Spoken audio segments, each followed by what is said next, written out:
Halo semuanya, Assalamualaikum warahmatullahi wabarakatuh. Perkenalkan, nama saya Diana Desi Pertiwi dengan NIM 8581934415. Saya berasal dari UT Daerah Palangkaraya dengan program studi PGSD. Pada hari ini saya akan melakukan praktikum IPA dengan judul Pertumbuhan, Perkembangan, dan Perkembangbiakan Makhluk Hidup. Saya memilih praktikum mengenai perkembangbiakan tumbuhan. Tujuan praktikum yang saya lakukan yaitu untuk mengetahui bagian-bagian struktur dari bunga sepatu atau Hibiscus rosa sinensis. Berikut alat dan bahan yang kita butuhkan hari ini.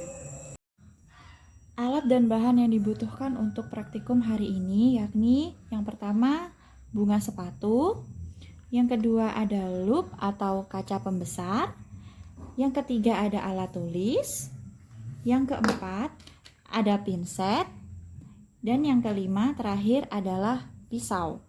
Nah, langkah yang pertama kita akan mengamati bagian-bagian bunga.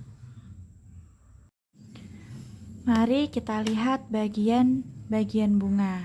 Yang pertama ada tangkai bunga, yang kedua adalah kelopak bunga, yang ketiga ada mahkota bunga, yang keempat ada putik dan juga benang sari.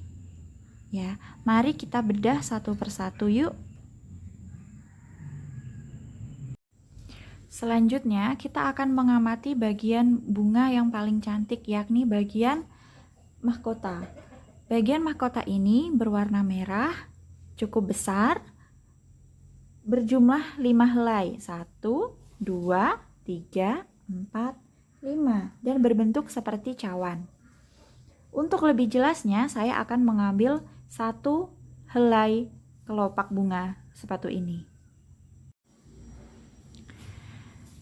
Bagian pertama yang akan kita amati adalah bagian kelopak bunga.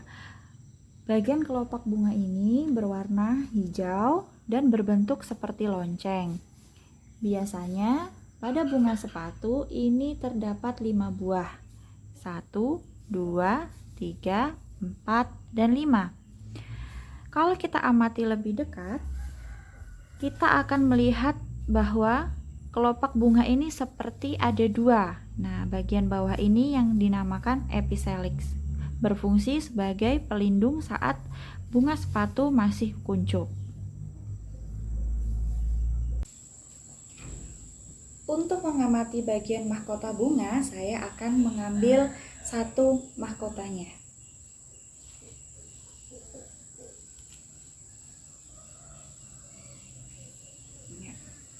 Ini adalah bagian dari mahkota bunga. Terdapat 5 mahkota bunga. Warna mahkota bunga ini adalah merah, merah cerah, besar,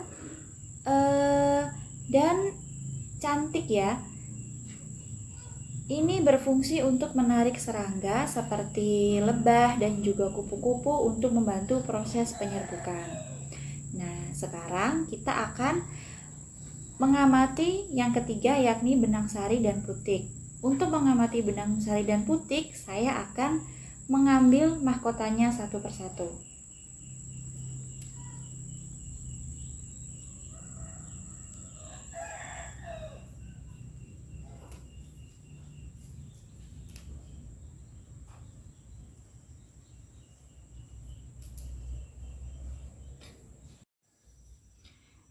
Ini adalah bagian putik dan juga benang sari. Kita akan gunakan kaca pembesar untuk lebih dekat mengamatinya.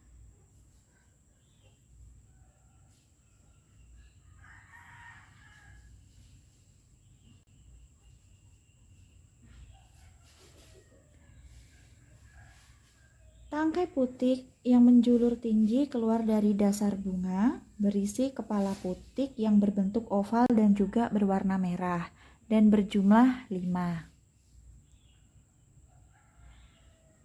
Sedangkan untuk benang sari, tangkainya berbentuk tabung mengelilingi tangkai putik.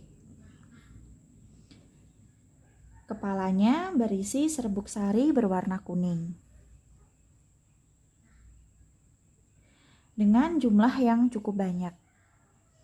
Putik adalah alat kelamin betina, sedangkan benang sari adalah alat kelamin jantan pada bunga sepatu. Selanjutnya, kita akan menggambar bagian-bagian struktur bunga sepatu dengan alat tulis yang sudah kita persiapkan.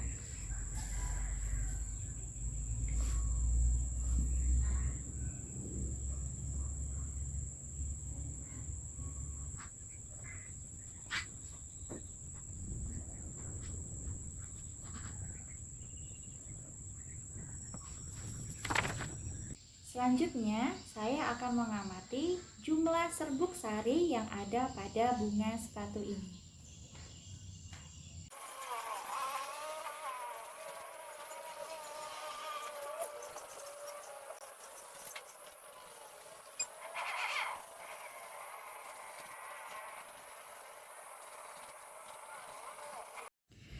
Setelah saya mengambil benang sarinya, kemudian saya menghitungnya 10, 20, 30, 40, 50, 60, 70, 80, 2. Berarti total ada 82 benang sari. Sekarang kita akan menghitung berapa banyak putik. 1, 2, 3, 4, 5. 5 putik. Selanjutnya, saya akan mengamati bakal biji pada bunga sepatu. Saya membutuhkan pisau untuk membelahnya. Saya akan membelahnya dari pangkal putik hingga ke dasar bunga dengan cara hati-hati.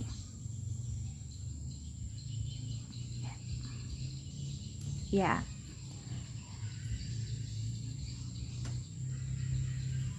Dapat kita lihat, di sini kita bisa melihat ovarium bunga sepatu, di mana di dalam ovarium ini terdapat bakal biji.